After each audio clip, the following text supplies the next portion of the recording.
Last month, while I was tending to some important business, I received an interesting email inviting me to an early advance screening of a new movie called Better Man, and had I accepted the invitation, I could have seen this movie free of charge 10 days prior to its official release. Now, my initial reaction was to say yes, because as a movie reviewer, I'm always looking for these type of exclusive opportunities. However, before confirming my attendance at the screening, I decided to at least read the movie's synopsis and to quickly watch the movie's trailer. And by the time I was done doing that, it became apparent that I wasn't interested in seeing this movie at all. I mean, why would I want to watch a biopic about a CGI monkey version of Robbie Williams, who himself is a mostly forgotten 90s pop star from England that has never made any real musical impact? In fact, at that moment, my most vivid memory of Robbie Williams was being forced to listen to his annoying music while playing FIFA 2000 on my PlayStation. And needless to say, even that was quite some time ago. And the more I learned about this Better Man movie, the more confident I was that it would flop, not only in the US, where Robbie Williams was relatively unknown, but even in Europe, where Robbie Williams was never really considered a quality musical artist, but rather more of a temporary fad of his day. And given Better Man's sizable $110 million budget, I couldn't see how it would ever recoup its investment. And of course, just as I had suspected, when the movie was finally released, it was one of the biggest box office flops we've seen in recent years, and that really says a lot. So at that point, I had felt completely vindicated, that my instincts about this movie being a stinker were spot on, and this feeling of satisfaction had lasted for a few weeks until one day I saw a post on X from YouTuber Nerdrotic saying that he's seen Better Man, and contrary to his expectations, the movie wasn't bad and even had a positive message. And since I've always respected Gary's takes about movies, I hesitantly decided to give Better Man a chance after all. Not that it was easy to find a screening in my area at that point, as the movie had already been pulled out of most theaters, and when I finally found a theater in my area still showing it, I was the only person there. Even as the movie started, my skepticism remained because Better Man seemingly still had everything going against it. A celebrity I didn't care for, music not to my taste, and a rather strange and gimmicky CGI monkey concept. And to make matters worse, I suddenly noticed that Better Man was directed by Michael Gracie, who also directed The Greatest Showman, another film that I didn't prefer. Yet somehow, miraculously, as the movie played out, something unexpected happened.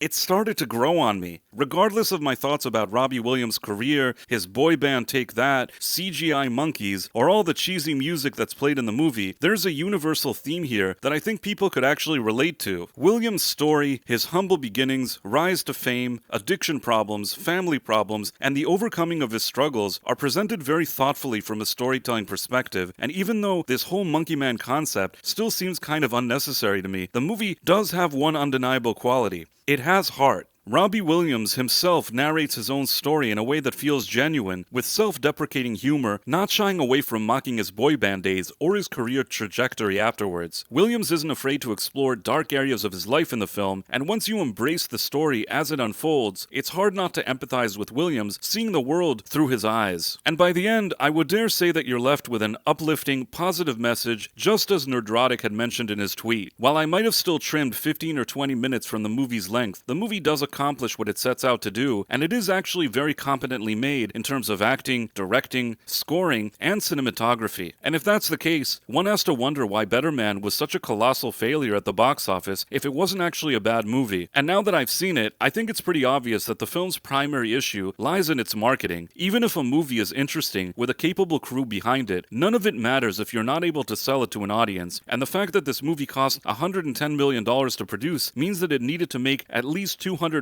million at the worldwide box office just to break even. The CGI, especially the monkey effects done by Weta, had to have been very costly here, and I think it's fair to say that this is probably what ended up being the movie's biggest disadvantage. Whatever current-day fans Robbie Williams may actually still have probably didn't understand why his biopic was starring a monkey and mostly steered away from it. And for those that didn't know who Robbie Williams was, the monkey didn't make them want to see the movie either. Basically, in our day and age, unless you're working with a more modest budget, making this type of experimental movie without a clear target audience was just too big of a gamble. Even a bigger name biopic like the recent A Complete Unknown about Bob Dylan, which had a much smaller budget than Better Man, still has yet to break even, so why on earth did anybody think that a more expensive Robbie Williams biopic would somehow outperform it? At a recent panel discussion I was on, Andre of Midnight's Edge proposed a cost-effective alternative that may have helped the movie succeed. In his opinion, the film could have cast real actors to play Robbie Williams at different ages is reducing reliance on expensive CGI while maintaining only a few dreamlike surreal monkey scenes to reflect Williams' self-image as a monkey. This could have balanced the movie's existing artistic vision with a more feasible budget and marketing potential. As a more straightforward biopic, Better Man might have at least attracted a bigger European audience still interested in Williams, potentially breaking even. At the end of the day, the complicated blend of a visual gimmick, confusing storyline, and a fading celebrity significantly impacted the film's success. And while I don't think it will significantly change the movie's bottom line, perhaps in years to come, Better Man could still find a bigger audience on various streaming platforms, as it is actually a pretty good movie. Unlike my usual apathy when a Hollywood studio loses money due to poor decision making, in this case, I'm not happy that they failed. At the end of the day, they attempted to make an ambitious movie with real merit, but failed so badly on a marketing level that nobody bothered to see it. And I hope that they don't learn the wrong lessons from this, because making ambitious movies is what we want them to do. They just need to step up their marketing game. I mean, maybe it's on a much smaller scale, but even on YouTube, a great video creator could go completely unnoticed without a good title and an eye-catching thumbnail. And it's really no different for movies. There's a lot of competition these days, and you have to have a clear marketing vision and strategy, in addition to the creative one, if you want your movie to generate a profit. Finally, I think that if this movie had been released closer to the years of Williams' peak, sales might have been organically higher. Ultimately, regardless of its poor performance at the box office, I rather enjoy this movie, and if I had to give it a score, I suppose I would give it a 78 out of 100. And if you appreciate my candid reviews, please like and subscribe, as it would really help my video get picked up by the YouTube algorithm. Thanks for watching, my friends. Thank you, and good day. I am such an awesome guy.